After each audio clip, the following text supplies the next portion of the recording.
कहानी की शुरुआत में कॉमिक्स बुक्स के पब्लिशर को दिखाया जाता है जो रात को ऑफिस में अकेली होती है क्योंकि अब उसका पूरा का पूरा स्टाफ जा चुका है। उसी की एक पार्टनर जिसका नाम की यून है, उसने अपनी स्टोरी उसे भेजी होती है। पब्लिशर जब स्टोरी पढ़ती है तो पूरी तरह से हैरान हो जाती है। कि यून को कॉल करती है और कहती है कि ये कहानी तुम्हें कैसे पता, ये तो मेरी मॉम के मरने की कहानी है।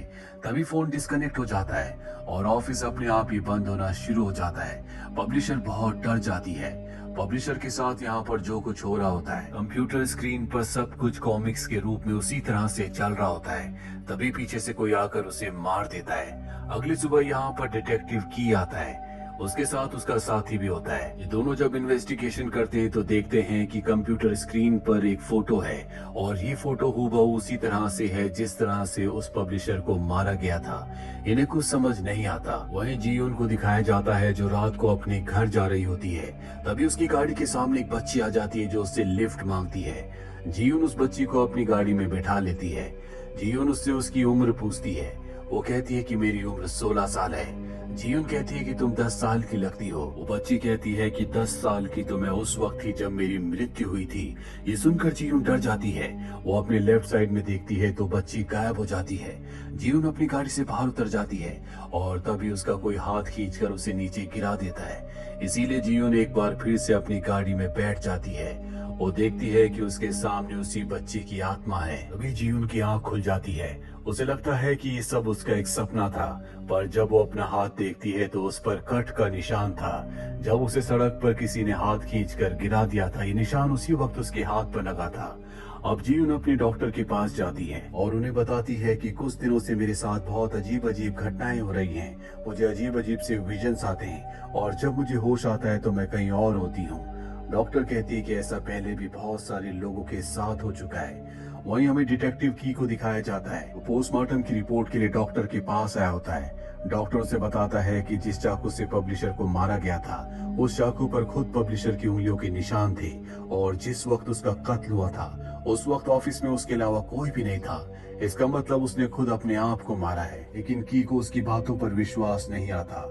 इसीलिए ऑफिस में आने के बाद वो उसी कॉमिक्स बुक को पढ़ता है जिस कॉमिक्स बुक की स्टोरी के हिसाब से पब्लिशर को मारा गया था। और जब वो उसका क्लाइमेक्स पढ़ता है तो पूरी तरह से हैरान हो जाता है। वहीं दूसरी तरफ हमें जीयून को दिखाया जाता है जिसके घर की डोरबेल बजती है और जब वो बाहर जाती है तो वहाँ पर पब्लिशर होती है जिसकी मृत्यु हो चुकी है, जिसके लिए जीयून कहानियां लिखा करती थी। लेकिन जीयून को नहीं पता कि पब्लिशर की मृत्यु हो चुकी है। इसीलिए उसके आने से उसे हैरानी नहीं होती, पर जब वो पलट कर देखती है तो उसका पूरा चेहरा खून से लथपथ होता है, जो देखकर वो डर जाती है और ठीक उसी वक्त उसकी नींद खुल जाती है। यानी कि वो ये सपना देख रही थी। कुछ देर बाद यहाँ पर की अपने साथी के साथ आता है और जीयून से कहता है कि पब्लिशर की मृत्यु हो चुकी है और उसकी मृत्यु ठीक उसी कहानी के कैरेक्टर की तरह हुई है जो कहानी तुमने उसे आखिरी बार भेजी थी। क्या तुमने उस कहानी को किसी और को भी भेजा था? जीयून कहती कि मैंने उस कहानी को किसी को नहीं भेजा। की कहता है कि उसने आखिरी बार तुम्हें कॉल किया था, पर जीयून साफ साफ मना कर देती है। वो कहती है कि मेरा फोन उस वक्त बंद था। की और उसके साथी को कुछ समझ नहीं आता कि ये क्या हो रहा है। वहीं दूसरी तरफ हमें एक आदमी को दिखाया जाता है जो डेड बॉडीज को उठाता है और आज वो डेड बॉडी उठाने के लिए आया होता है और तभी वहां पर रखा हुआ टैबलेट अपने आप ही अनलॉक हो जाता है जिसमें कॉमिक्स होती है। जब वो उस कॉमिक्स को देखता है तो ये उसी की कहानी है। दरअसल आज से 5 साल पहले उसने अपनी पत्नी को मार दिया था। ये कॉमिक्स देखकर वो हैरान हो जाता है। वो जल्दी से यहाँ से निकलना चाहता है लेकिन तभी डेड बॉडी उसे पकड़ लेती है और उस जगह डाल देती है जहाँ पर डेड बॉडीज को रखा जाता है। वहाँ पर उसकी पत्नी की आत्मा आती है जो अब उसे मारना चाहती है। दूसरी तरफ हमें जीयून को दिखाया जाता है जो इसी कॉमिक्स को देख रही होती है और अब उसे भी शक होता है कि कुछ न कुछ एक बार फिर से गड़बड़ होने वाली है। इसीलिए वो हॉस्पिटल में पहुंच जाती है, पर इससे पहले कि वो उस आदमी को बचा पाती, उसकी पत्नी की आत्मा उसे मार देती है। ठीक किसी वक्त की भी यहाँ पर पहुंच जाता है और अब की को लगता है कि जीयून ने इस आदमी को मारा है। इसीलिए उसे पकड़कर अपने साथ ले जाता है और उससे पूछता है कि जो भी तुमने कॉमिक्स में लिखा है हूबहू वैसे ही लोगों को मारा जा रहा है, जिसका मतलब ये है कि तुम एक कातिल हो। जीयून कहती है कि मैंने किसी को नहीं मारा। 1 साल पहले मैंने कहानी लिखी थी जो बहुत ज्यादा प्रसिद्ध हुई थी, लेकिन उसके बाद मुझे कभी किसी कहानी का आइडिया नहीं आया। पर एक दिन मुझे एक मेल आया जिसमें बहुत सारी फोटोज थी और उन्हीं फोटोज के हिसाब से मैं अपनी कहानियां लिखने लगी जो कि लोगों को बहुत पसंद आने लगी। वो मेल मुझे कौन करता है मुझे इस बारे में कुछ नहीं पता, और अब सबको यही लगता है कि जो भी जी उनको मेल करता है वही असली कातिल है। आईपी एड्रेस से उस लोकेशन का पता लगा लेते हैं। इनके पास एक बच्ची का केस भी आता है जिसका नाम सीओ है, जो कुछ सालों पहले गायब हो गई थी, और उसकी आखिरी लोकेशन वही घर होता है जहाँ से जी उनको मेल आया करते थे। अब वो इस केस की और भी इन्वेस्टिगेशन करता और की को पता चलता है कि आज से 5 साल पहले जीउन उसी घर में रहा करती थी। इसीलिए जीउन को वो उस घर में लेकर जाता है और उससे पूछता है, क्या तुम सीओ को जानती थी? वो कहती है कि हाँ, अब मैं यहाँ पर रहा करती थी, मेरे पास कोई काम नहीं था। एक दिन मैंने सीओ को देखा, वो दीवार पर स्केचेस बना रही थी। तभी कुछ लड़के आकर उसे परेशान करने लगे, जिनसे मैंने उसे बचा लिया। इसके बाद हम दोनों की दोस्ती हो गई क्योंकि सीओ का कोई नहीं था। वो मेरे साथ मेरे घर में रहने लगी। पर एक दिन एक लेडी आई जिसने सीओ के ऊपर इल्जाम लगाया कि उसकी वजह से उसके बच्चे की मृत्यु हो गई। उसने जैसे स्केचेस बनाए थे ठीक उसी तरह से उसके बच्चे की मृत्यु हुई। हमारी लैंडलॉर्ड ने कहा कि अगर ये लड़की यहाँ पर रहेगी तो तुम्हें भी यहाँ से जाना होगा।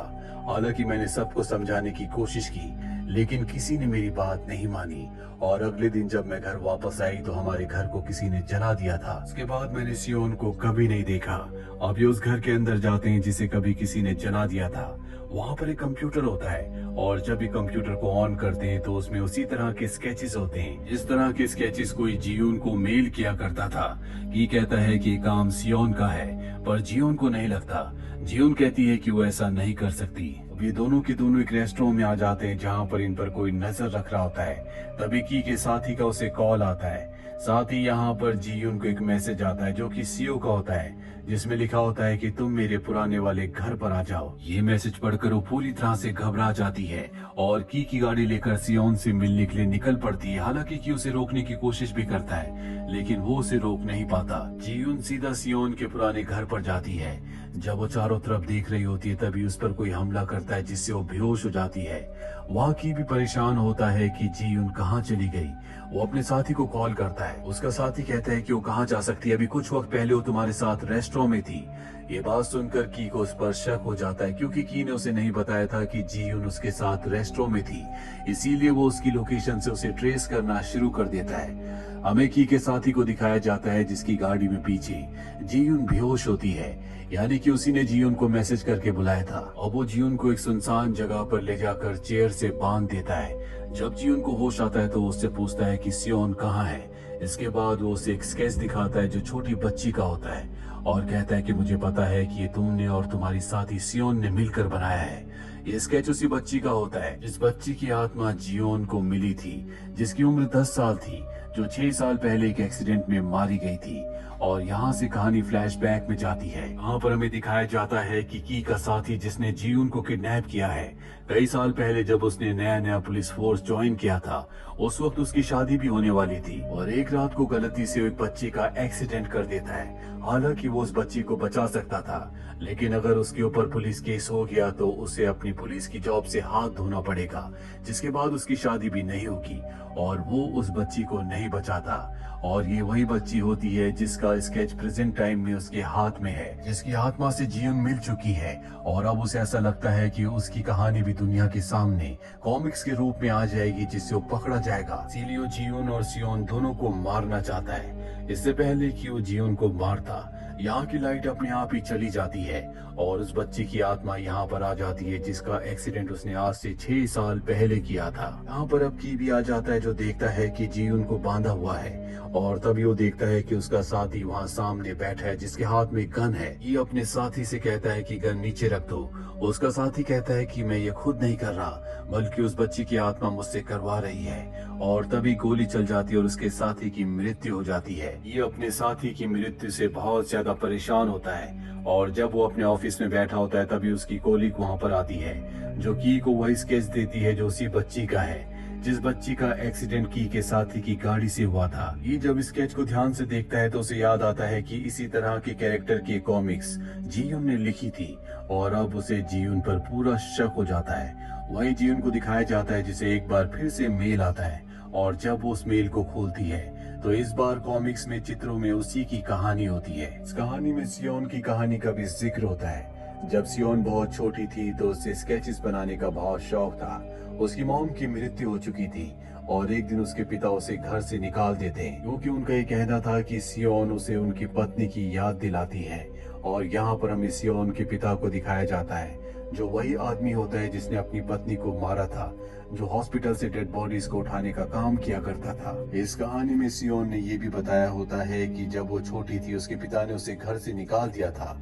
इसके बाद उसे आत्माओं की आवाज सुनाई देने लगी, जिसके बाद जो भी आत्माएं उसे कहानियां सुनाती वो उनके स्केचेस बनाती। बचपन से वो स्केचेस बना रही थी, इसीलिए उसके पास बहुत सारे स्केचेस थे।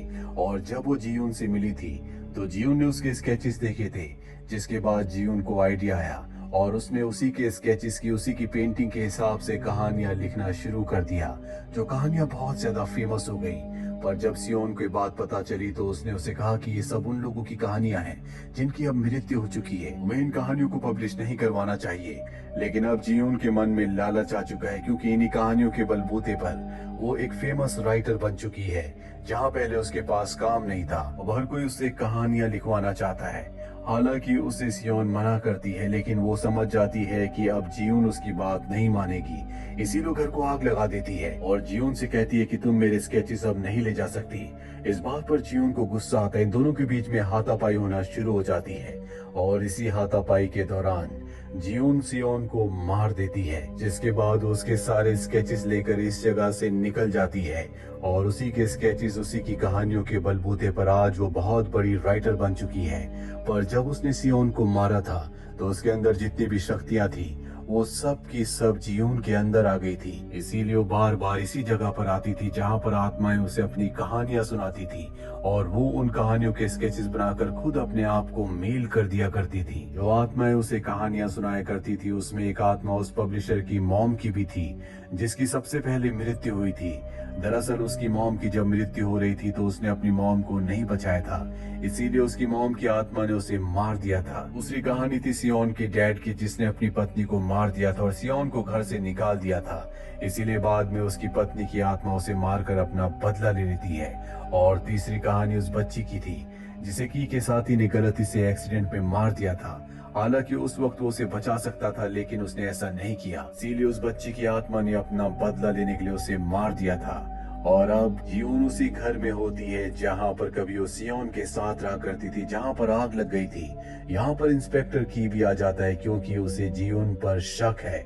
इससे पहले कि जियोन को गिरफ्तार करता, जियोन उस पर हमला करके उसे जख्मी कर देती है। ये कहता है कि तुमने जो मुझे पहले अपनी कहानी सुनाई थी वो झूठी थी, तुमने ही सबको मारा है। जियोन कहती कि मैंने किसी को नहीं मारा, जितने भी लोगों की मृत्यु हुई है उन्होंने कभी न कभी किसी न किसी को मारा था और उन्हीं की आत्माओं ने अपना बदला लेने के लिए उन्हें मार दिया। मैं तो सिर्फ उनकी कहानियां लिखती हूँ और तुम भी दूध के धुले नहीं हो। और इसके बाद दीवार पर अपने आप ही स्केचेस बनने लगते हैं और यहाँ पर हमें पता चलता है कि जब अपने साथी को बचाने के लिए उसके पास गया तो उसने उसके हाथ से गन ले ली थी और गलती से की से गोली चल गई, जिससे उसके साथी की मृत्यु हो गई। की ने गन से अपने फिंगरप्रिंट्स को मिटा दिया और गन एक बार फिर से अपने साथी के हाथ में पकड़ा दी ताकि ऐसा लगे कि खुद उसने अपने आप को मारा है। इस पूरी कहानी के स्केचेस अपने आप ही दीवार पर ड्रॉ हो रहे होते हैं, यानी कि अब की बारी है। उसके साथी की आत्मा यहाँ पर आ जाती है और उस पर पूरी तरह से अपना कंट्रोल कर लेती है। जियोन अपने पुराने घर से बाहर की तरफ निकल पड़ती है और तभी गोली चलती है, जिससे की मृत्यु हो जाती है। यानी कि के साथी की आत्मा ने अपनी मौत का बदला ले लिया। सब बदला रह गया तो सियोन की आत्मा का, जिसे जियोन ने खुद मारा था। आपको क्या लगता है कि सियोन की आत्मा जियोन से अपनी मौत का बदला लेगी या नहीं? कमेंट बॉक्स में जरूर लिखें। उम्मीद करते हैं कि ये कहानी आपको पसंद आई होगी।